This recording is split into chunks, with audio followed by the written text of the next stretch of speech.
Welcome again, everyone, to the Virginia Museum of Fine Arts virtual 3 in 30 program. My name is Izzy Fuqua. I'm the Adult Programs Coordinator for the museum, and I get to work with wonderful coworkers like today's speaker, Frank Saunders, to put on this program monthly.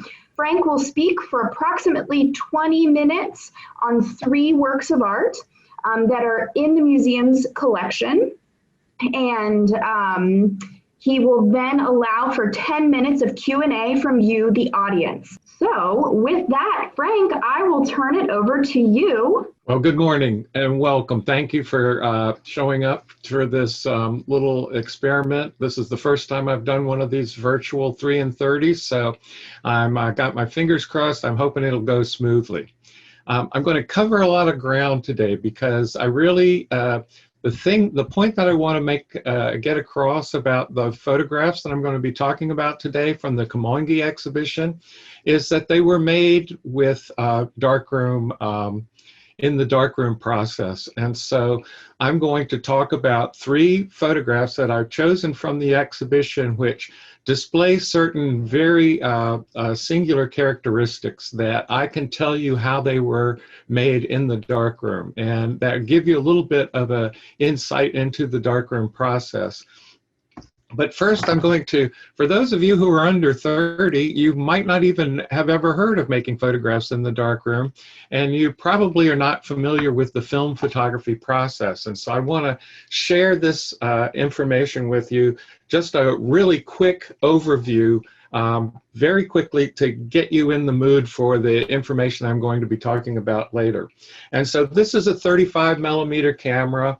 This is the kind of camera that the majority of the photographs in the exhibition would have been taken with.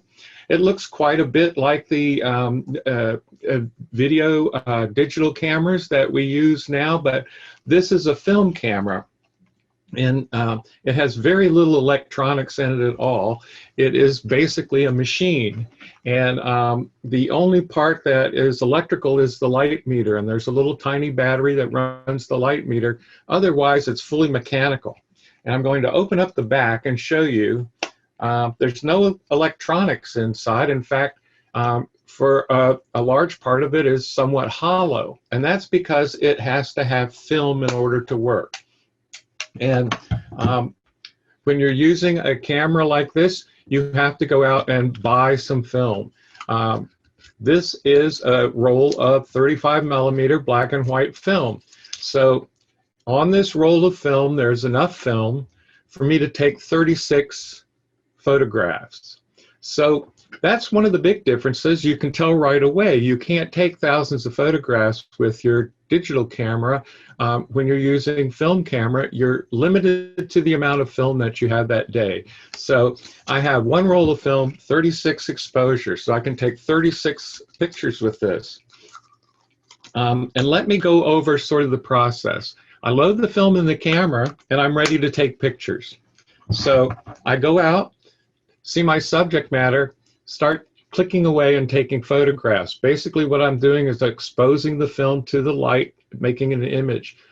Okay, that's the first step. Second step, I have to take the film out of the camera, roll it back into its little container, and this container has to protect it from light. It has to stay in complete darkness until after it's been developed. So I take this to the darkroom, load it into a special tank, mix my chemicals, and then I develop the film. Film development takes, the actual development time takes maybe 15 minutes. But when you add in the fact that the film has to be washed after it's been developed and hung up to dry, so let's figure an hour and a half. That's just to get your negatives. So here I have a strip of negatives. These negatives have been developed, and you can see these little gray rectangles along the strip. Those are the images. So now I've got my negatives. But now, in order to make a print, I have to take these negatives, put them in an enlarger, expose them to specially synthesized light-sensitive paper, and make a print. And that print then has to be developed the same way the film was, through the developer, through the stop bath, through the fixer, then washed and dried. So that's another hour and a half just to make a picture. So we've got a process that's not instantaneous. It doesn't happen like, and I can look at it. It happens, I can take it, and now I have to go and develop it and make a print in order to see the picture. So that's the big difference in the process. It's not instantaneous, and it requires a lot of middle steps in order to work. But the magic happens in the middle steps. Once you've taken the picture and you have the negative and you take it in the darkroom, there's lots of manipulations you can do in the darkroom that will give you specific things in your image. And so that's what we're going to talk about today, some of the magic that happens in the darkroom. So Izzy, will you show me the first slide? Okay, this is the introductory slide to the exhibition. I hope you've all had a chance to see it. We're going to go on to the next, go ahead, Izzy, to the next slide. Solarization. The first photograph that we're going to talk about uses the process of solarization. Now, this is a process that's done in the darkroom, and I'm going to try to explain it to you. It's one of the more magical processes, darkroom processes, because it's somewhat uncontrollable. It's one of those things that you do in the darkroom, and it's an experiment. You're never quite sure what you're going to get. Sometimes it doesn't work. Sometimes it works okay. But when it works spectacularly, as you'll see in the next photograph, it can change the whole character of the picture. So Izzy, go ahead and bring up the photograph. So this is Herman Howard's photograph from the 1960s called New York. You can see this young man jumping off of what seems like a kind of a tower, and this sort of smoky, cloudy background. You can see the light shining, and it has an atmosphere that looks somewhat unreal, or as some people like to say, surreal. So this photograph, this sort of surreal photograph, is made possible by solarization. And now I have to explain to you the solarization process. And this is where the magic comes in, because all this happens in the darkroom. And you can't really see it happening until after it's finished. You can't see what's going to happen until after it's finished. So it's purely an experiment. The best way to explain to you how it works is to tell you a little story about its discovery. And I'm indebted to my co-worker, Jeffrey Allison, who's the other photography educator.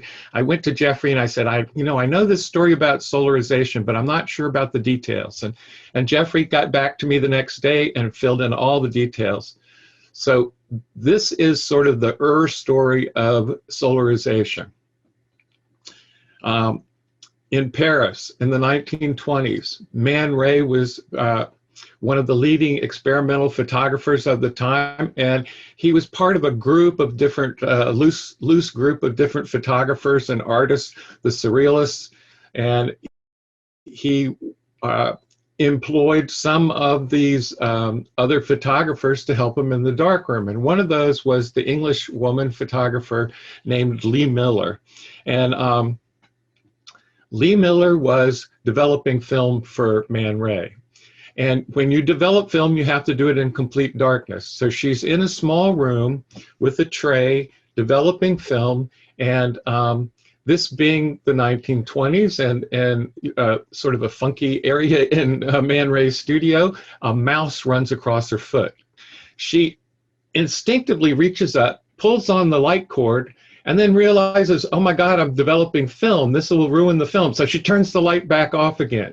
So she very suddenly turned the light on and off in the middle of the development process. And of course, she thought she'd ruin the film, because if you expose the film to light while it's being developed, it will turn black. So she went ahead, finished the development, got the print, the negative in the fixer, and was able to turn the light on. And then she saw that something magical had happened when she turned the light on. It had affected the way that the print looked. It had changed the tones that were light into dark tones. It had changed the light tones into dark tones, and the dark tones into light tones. In other words, it had reversed the tones in the photograph. And she realized that she'd discovered this wonderful effect She didn't really quite understand how it worked, but she knew that if you turn the light on in the middle of the development process, it affects the tones chemically, and it gives these incredible effects. So, of course, Man Ray took advantage of this experiment that his assistant had come up with, and started using it in his own photographs, and other people adopted it too. And the thing that is rather difficult about this process is it's not reproducible. It's very hard, it's very difficult to control the amount of light when it's on and off and reproduce that exactly every time. And also, every time you put a picture through the chemistry changes. So all those different factors, those variables, change it every time. So you can't reproduce this very well.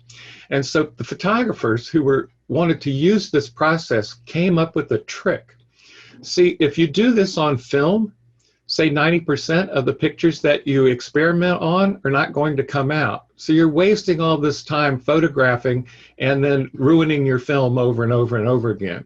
So you try to do it in the printing process. You turn the light on while you have a print in the developer and solarize the print.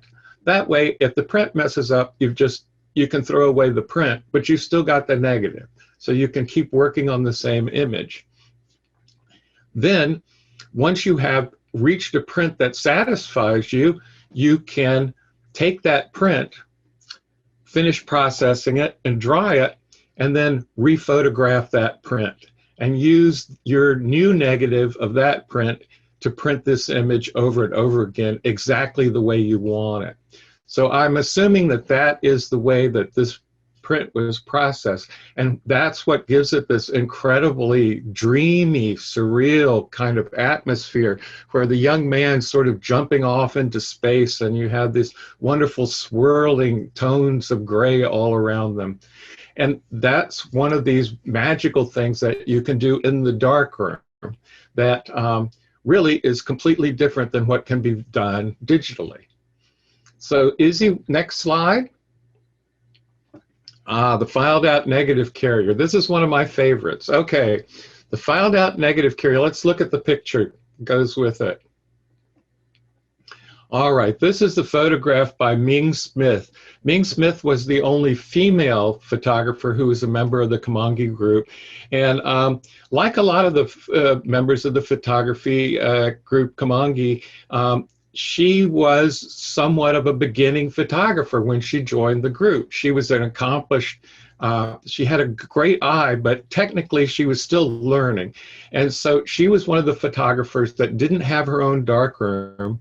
And she would go to Lou Draper's darkroom to print.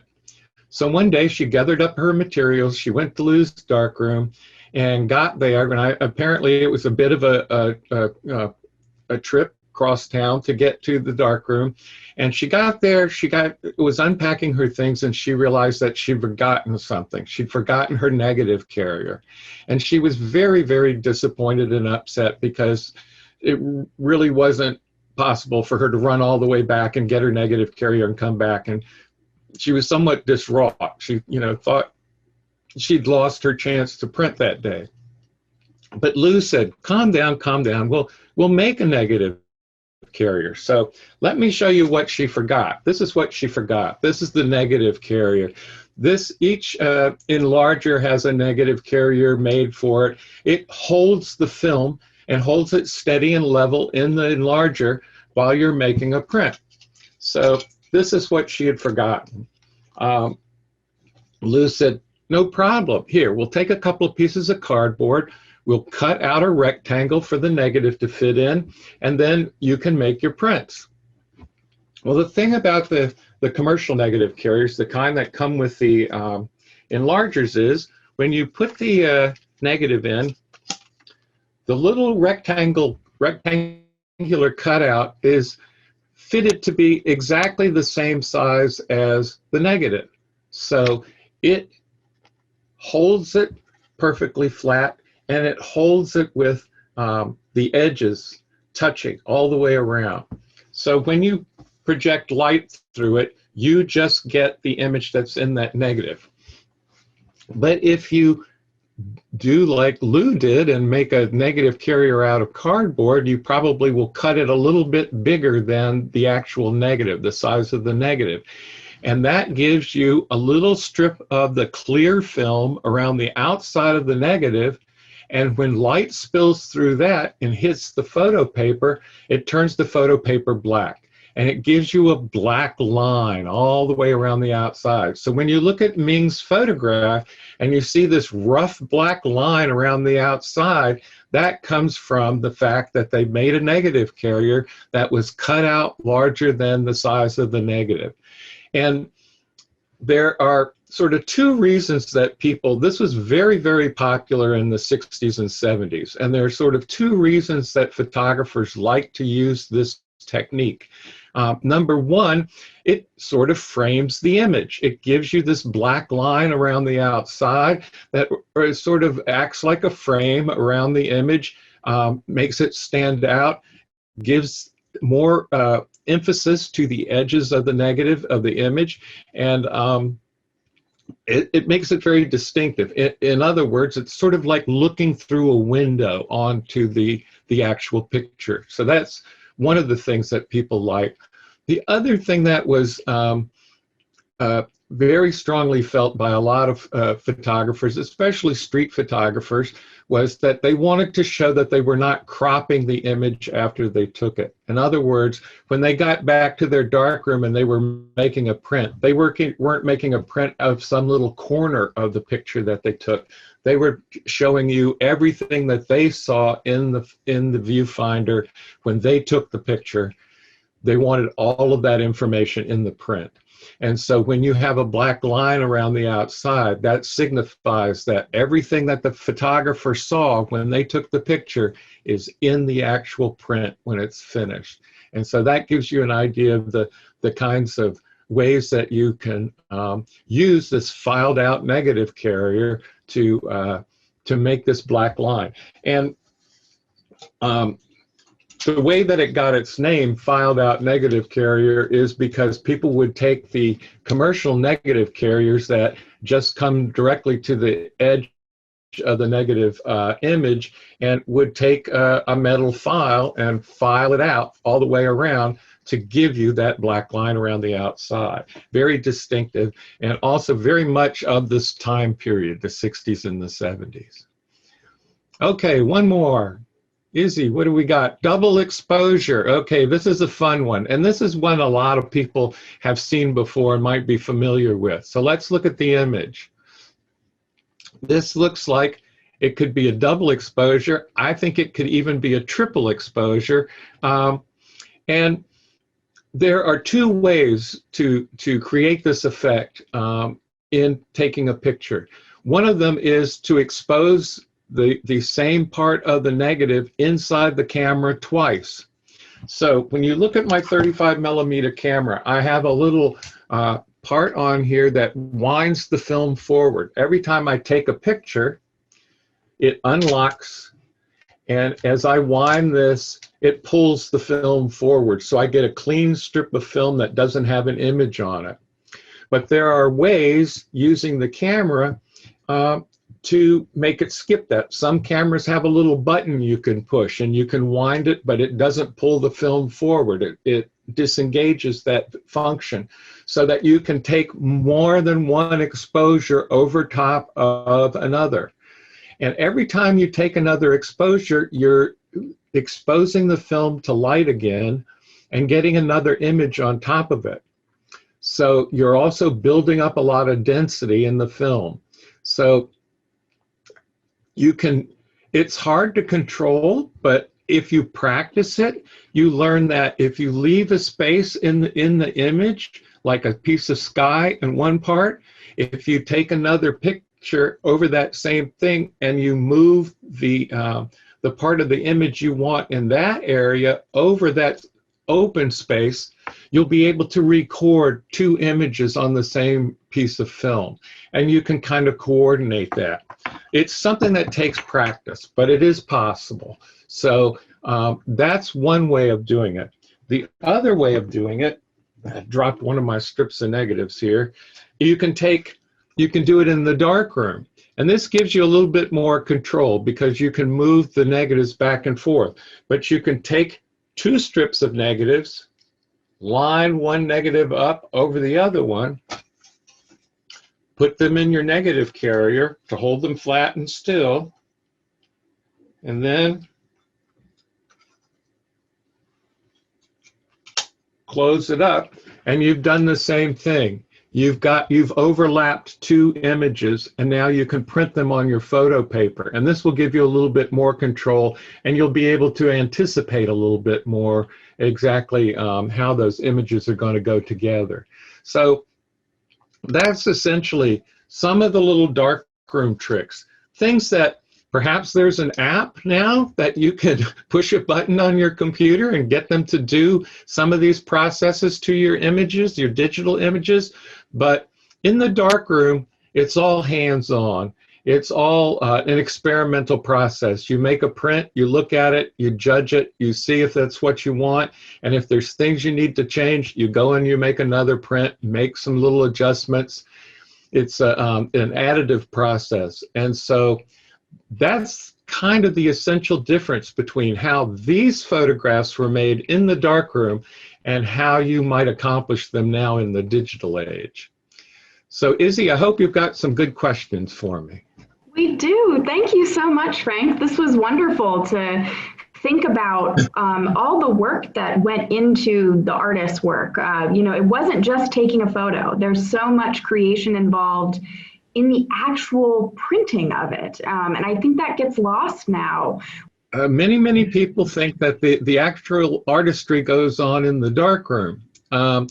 Everyone talks about Ansel Adams. You can't talk about photography without Ansel Adams coming up. And you know, Ansel Adams started out studying to be a classical pianist.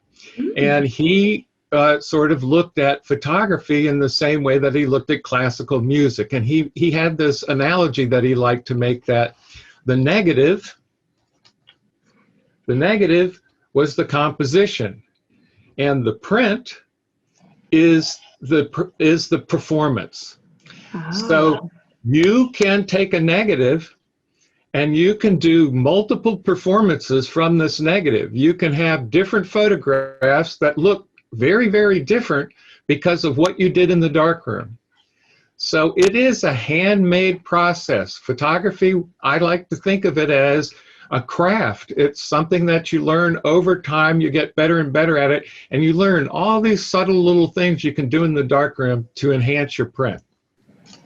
Yeah. Well, so Frank, I think first what we need to do is kind of go back to basics. Kamoinge, could you tell us just very briefly what Kamoinge was? Sure. Kamoinge was a group of photographers who came together essentially in the 1960s around their shared interest in photography. Different ones, especially Lou Draper, had more experience, had more formal experience, but these were groups of guys who really felt like their community, the Black community in New York, was not being represented in media very well. They did not feel like the true hometown kind of stories were not being told. And they kept running into each other on the street. They got to know each other. They found out about each other, and they found that they had this really shared sense of a point of view about how they would like their community to be represented, and they had the tools to do it. So they got together, they'd come together, they'd have formal meetings, they would have critiques, they'd talk to each other about each other's work. Lou and some of the other more experienced members would help the less experienced members learn the photography technique, and they would share. I mean, it got to the point where some of them would be living in the same buildings, and when they had to go off for a job, they would have one of their neighbors look after their kids, or if they needed an assistant, they'd call up their buddy who was down the block, and they'd get together and help.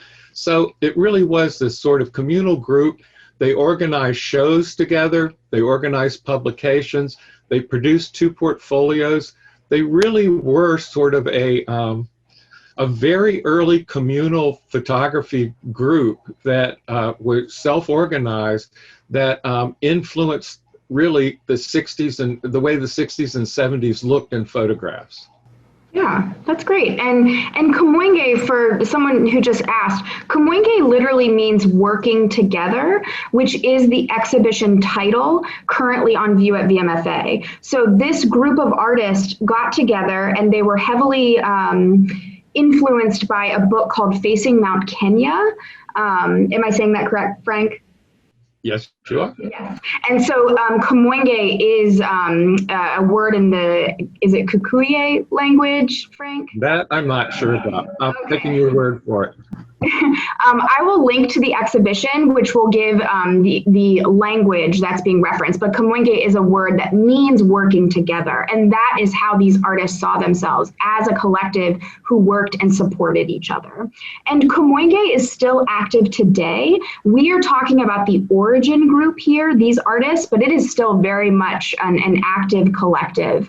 It's Kamoinge Incorporated, I think. So you can still look up their current members.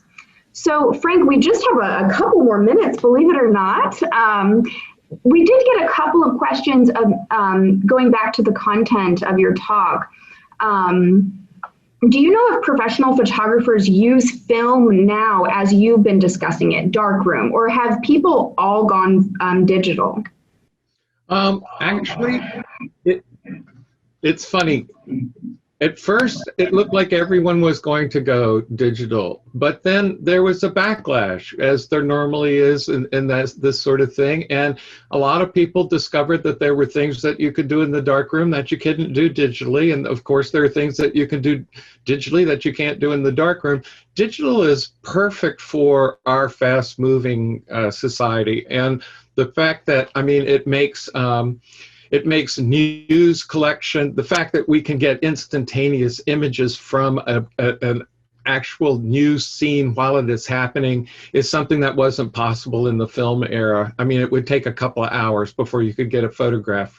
So it's perfect for that. But a lot of to me, there's nothing like the look of a gelatin silver black and white print. It has qualities that you cannot get in a digital print, and there are things you can do in the darkroom that you can't do digitally, and so there will always be people using film. And there's actually been a resurgence in, there's a whole group of artists who are using even older photographic processes, like the daguerreotype, or like the wet plate collodion process. These are antique processes that go back to the very beginnings of photography, but artists still feel that they have a certain quality that you cannot achieve in any other way. And so, an artist will find a way. If they really want to do something a particular way, they'll find a way to do it.